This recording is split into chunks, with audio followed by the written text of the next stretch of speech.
alat ukur itu adalah alat ukur untuk mengukur eh,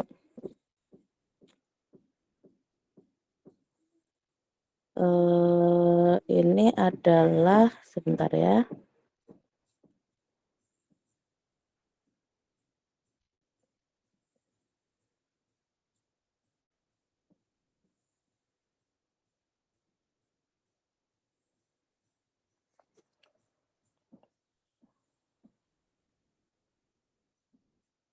Oke. Ini adalah alat ukur untuk mengukur coping stres ya. Saya memiliki alat ukur untuk mengukur coping stres. Yang atas ini kalian fokus yang di sini ya. Ini saya nggak tunjukkan semuanya karena ini campur dengan data yang lain. Coping stres ya. Ini CS ini singkatan ya, coping stress. CS1, CS2, CS3 itu adalah item nomor 1, item nomor 2, item nomor 3 sampai ada 42 item. Nih, ya. Waktu pertama kali disusun, alat ukur coping stress itu ada 42 item. Nah, untuk uji coba skala agar bisa dianalisis menggunakan statistik parametrik, itu jumlah subjeknya minimal 35 ya. Namun menghindari misalnya ada subjek yang nggak ngisinya nggak lengkap atau sebagainya, itu disarankan untuk dilebihkan. Nah, paling ideal itu minimal 50 subjek ya untuk uji coba skala atau biasa disebut tryout alat ukur, tryout skala, tryout alat ukur, uji coba alat ukur. Ya, tujuannya ini untuk menghitung nilai koefisien reliabilitas. Jadi ini tryout ini sebelum mengambil data di lapangan ya. Karena tadi sebelum kita eh, mengambil data di lapangan ada langkah yang harus dipastikan dulu alat ukur itu valid dan reliable. Nah, untuk menentukan skala itu valid dan reliable, salah satu caranya itu dengan tryout alat ukur ya atau uji coba alat ukur minimal ke 50 subjek. Nah, angka 3, 4, 2, 1 ini dari mana? Ya, dari respon jawaban skalanya. Kalau ini sebelum UTS ya, udah dipresentasikan. Misalnya kalian menggunakan skala Likert. Ada 4 pilihan jawaban. Sangat sesuai, sesuai, tidak sesuai, sangat tidak sesuai misalnya. Ya, atau ada 5 pilihan jawaban. Sangat sesuai, tidak sesuai, ragu-ragu, sangat sesuai, sesuai, ragu-ragu, tidak sesuai, sangat tidak sesuai. Nah, itu untuk skor bergerak dari 1 ya, nggak boleh skor itu bergerak dari 0. Misalnya ada 5 pilihan jawaban ya 1 sampai 5. Ada 4 pilihan jawaban 1 sampai 4. Atau misalnya pakai skala Goodman 1 sampai 7 ya berarti skornya 1 sampai 7. Apabila kalian menggunakan skala Likert, tolong diperhatikan jenis itemnya, apakah item favorable dan unfavorable. Ini sebelum UTS sudah dijelaskan. Ya, karena cara scoringnya itu berbeda.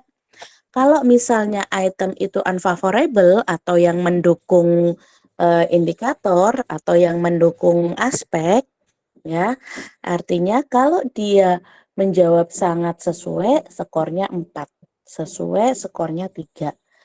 Tidak sesuai, skornya 2. Sangat tidak sesuai, skornya 1. Kebalikannya, kalau item unfavorable, kalau subjek menjawab sangat sesuai, skornya 1. Ya, karena ini tidak mendukung atribut yang diukur itemnya. Ya, nanti baca lagi item favorable dan unfavorable. Ya, nah setelah kalian meminta subjek untuk mengisi, keluarlah inputan data yang kemudian diinput dalam bentuk Excel seperti ini. Misalnya ini skornya 3 gitu ya. Pada item nomor 1 subjek pertama. Jadi subjek pertama item nomor 1 skornya 3. Bisa jadi kalau misalnya ini item favorable, dia menjawab sesuai ya.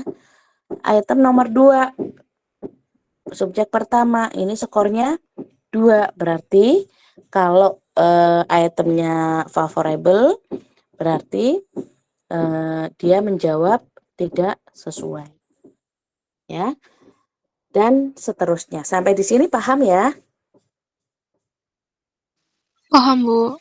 Oke.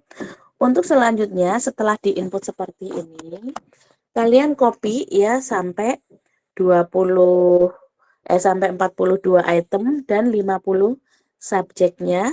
Ini 42 item, kemudian di copy ya, kemudian kita analisis. Nah, analisisnya itu bisa menggunakan aplikasi SPSS, bisa menggunakan aplikasi JASP ya. Kalian boleh pakai JASP karena yang JASP itu memang gratis ya. Kalau SPSS itu nginstalnya berbayar. Namun ini di laptop saya sudah terinstall SPSS, jadi saya pakainya SPSS ya.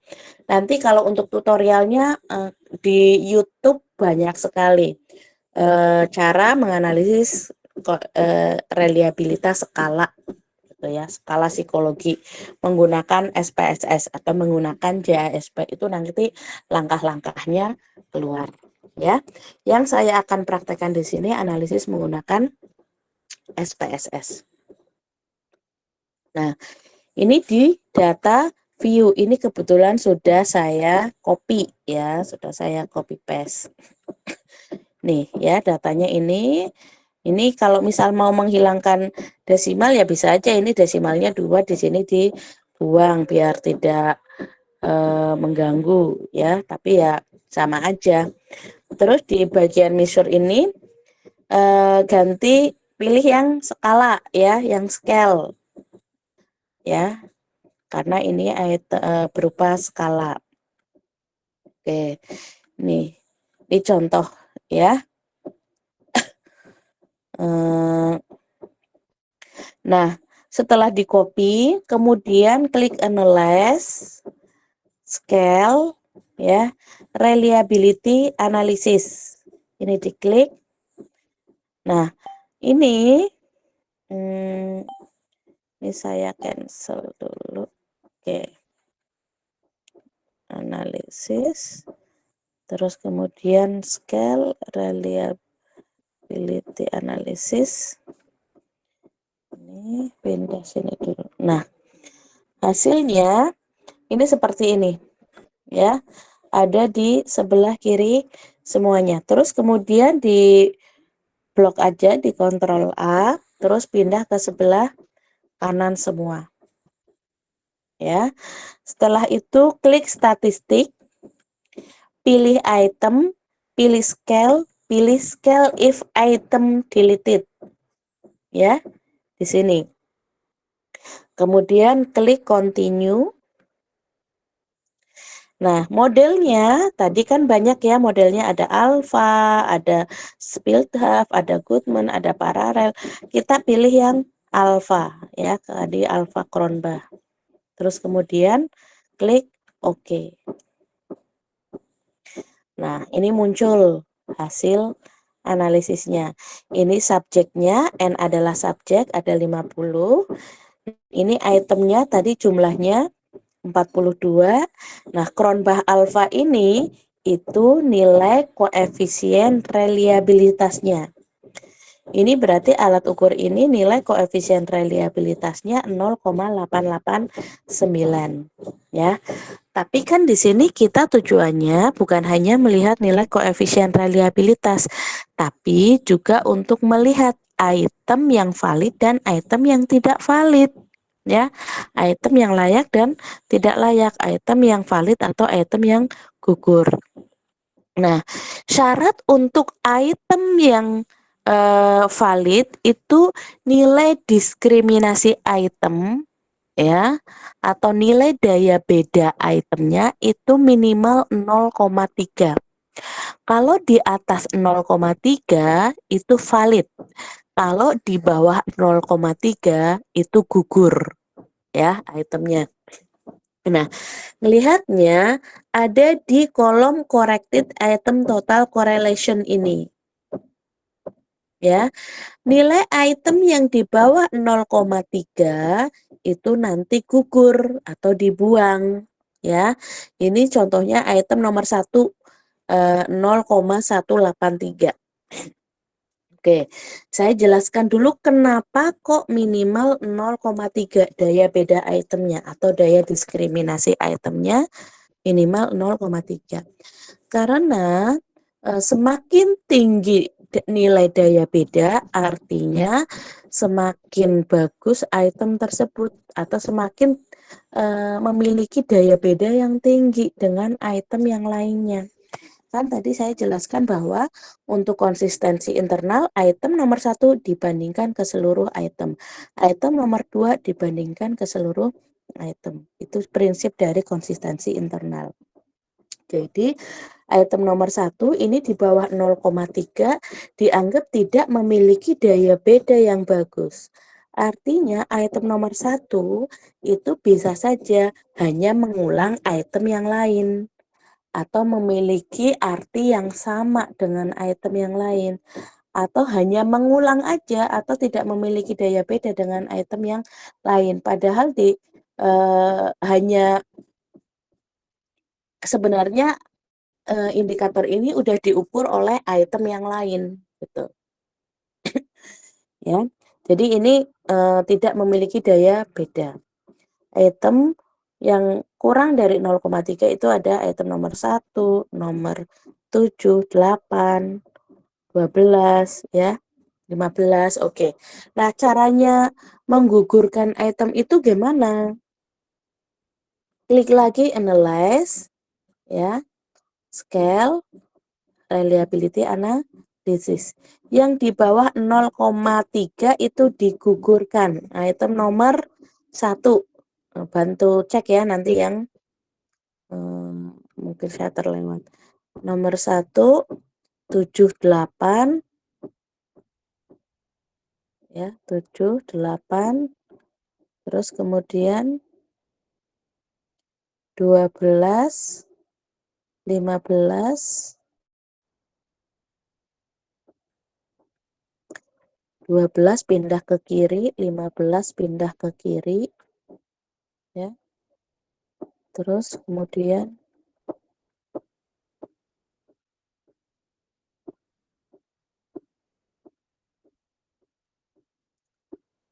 item nomor 3334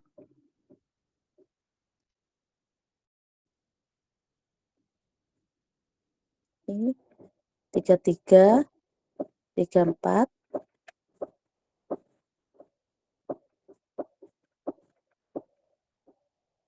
terus 36 38 40 36 38 40 42 ya. Nah, ini adalah item-item yang gugur di analisis pertama ya 1, 7, 8, 12, 15, 33 dan seterusnya. Kemudian kita klik lagi oke. Klik oke. Nah, tadi nilai koefisien reliabilitasnya kan 0,8. Ini semakin meningkat jadi 0,905. Yang tadinya 42 item jadi 31 item karena yang lain gugur. Ya. Nah, fungsinya itu kenapa kok item yang daya bedanya di bawah 0,3 dihilangkan agar nilai koefisien reliabilitasnya itu meningkat. Ya. Kembali lagi, kenapa kok nilai koefisien reliabilitas harus tinggi? Ya, tadi sudah dipresentasikan. Ada skor pengukuran, ada skor murni ya atau skor sesungguhnya, ada error pengukuran. Makna koefisien reliabilitas adalah ya. Seberapa jauh skor hasil pengukuran mencerminkan skor yang sesungguhnya. Misalnya motivasi belajar, saya nggak tahu skor yang sesungguhnya motivasi belajar subjek itu berapa. Yang bisa kita tahu adalah setelah diberi skala, ada skornya baru kita tahu skor hasil motivasi belajar. Nah, itu adalah skor pengukuran. Tapi apakah skor pengukuran ini benar-benar mencerminkan dari skor yang sesungguhnya yang dimiliki oleh subjek? Nah, itu dilihat dari nilai koefisien reliabilitas. Semakin tinggi nilai koefisien reliabilitas, hasil pengukuran semakin mencerminkan skor yang sesungguhnya dan errornya semakin kecil, ya. Kalau 0,905 artinya 90,5% hasil pengukuran mencerminkan skor yang sesungguhnya, sedangkan sisanya adalah error pengukuran. Ya, itu makna dari nilai koefisien reliabilitas. Nah, oleh karena itu kenapa nilai koefisien reliabilitas harus tinggi? Oke, itu tadi analisis pertama ya. Sekarang cek lagi apakah masih ada skor yang di bawah item yang daya bedanya di bawah 0,3. Ternyata masih ada. Ini item nomor 2, nomor 25 ya. Kita klik lagi analyze, scale, reliability analysis ya. Item nomor 2 balikin ke kiri, terus item nomor 24, 24 ya. Terus 35.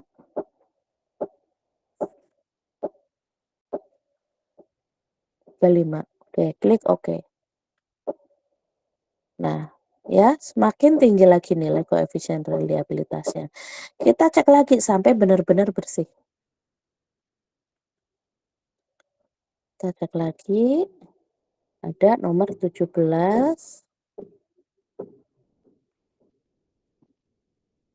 Klik analyze. Scale reliability analysis. Item nomor 17. Ya, pindah ke kiri. Terus item nomor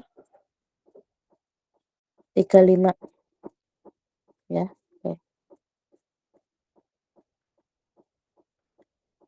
35 pindah ke kiri, klik OK.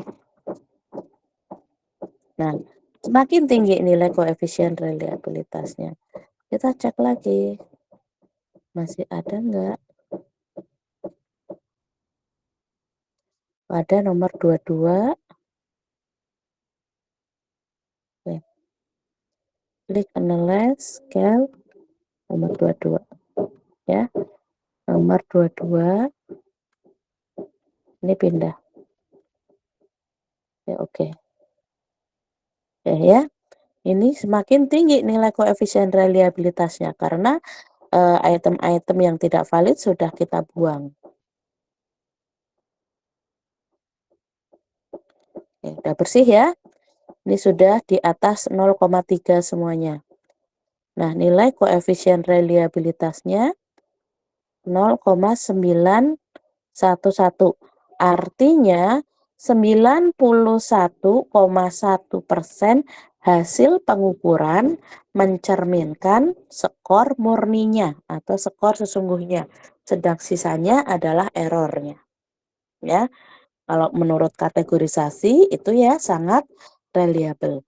Jadi nanti ketika skripsi atau bahkan nanti di tugas ini, makna skor koefisien reliabilitas itu 0,911 adalah sangat reliable. Ya benar, sangat reliable itu kategorisasinya. tapi yang ditanya itu adalah maknanya apa?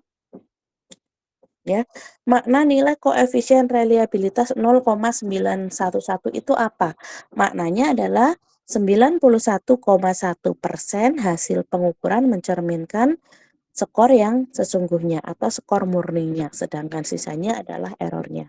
Ya, nah itu. Nah tadi itemnya dari 42 tinggal 26. Nanti dijelaskan.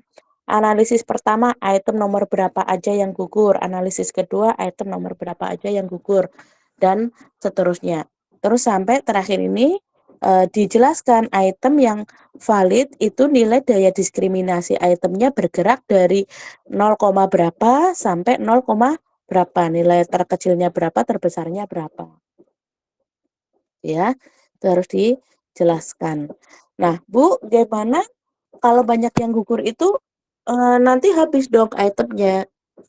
Nah, makanya item itu harus sesuai dengan subjeknya. Tadi yang saya bilang kalau motivasi belajar itu untuk mahasiswa ya item-itemnya untuk mahasiswa, bukan anak SD, bukan anak SMP gitu ya. Nah, tapi kalau misalnya ini pemula gitu ya, banyak item yang gugur, itu kata Kronbach atau di bukunya Pak Saifuddin Aswad itu dijelaskan boleh diturunkan standar daya diskriminasi itemnya jadi 0,25. Tapi sudah tidak bisa lagi di bawah itu.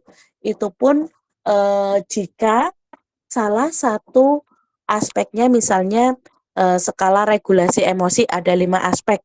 Aspek pertama itemnya gugur semuanya, nggak ada yang mewakili.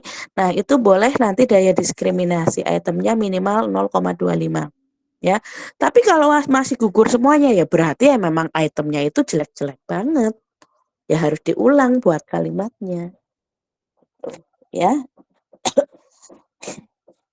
sampai di sini bisa dipahami? Jelas? Jelas Ibu. Oke. Nah, eh untuk minggu depan tugasnya adalah silahkan kalian pilih satu variabel psikologis, boleh di skripsi kakak kelas, terus kemudian biasanya di skripsi kakak kelas itu ada ininya, apa, ada output hasil pengukurannya. Nah, itu dilihat. Misalnya ini ya, variabel apa misalnya. Nah, biasanya pasti dilampirkan output hasil pengukurannya. Nah, pakai aja yang punya kakak kelas, ya. Atau tadi di kelas lain, Bu, saya di mata kuliah kuantitatif ada juga suruh mengukur reliabilitas skalanya. Boleh nggak pakai yang kami uji cobakan skalanya? Boleh, silahkan. Yang penting punya data mentahnya, ya seperti ini. Terus kemudian kalian dalam bentuk Excel seperti ini dan output hasil analisisnya ya dan penjelasannya sampai interpretasi hasil koefisien reliabilitas. Makna koefisien reliabilitas seperti yang tadi saya jelaskan ya. Dalam bentuk PPT aja dulu semuanya, nanti sebisa mungkin semuanya presentasi. Ya, oke. Cukup jelas tugasnya? Tugasnya kelompok Excel bukan individu. Ibu izin tanya, kelompoknya tetap sama ya, Bu? Memang mau beda. Oh, enggak, Bu. Kalau mau ganti kelompok ya silahkan disepakati aja di kelas. Ya, bagi saya yang penting kalian latihan. Baik, Bu. Ya, ada lagi?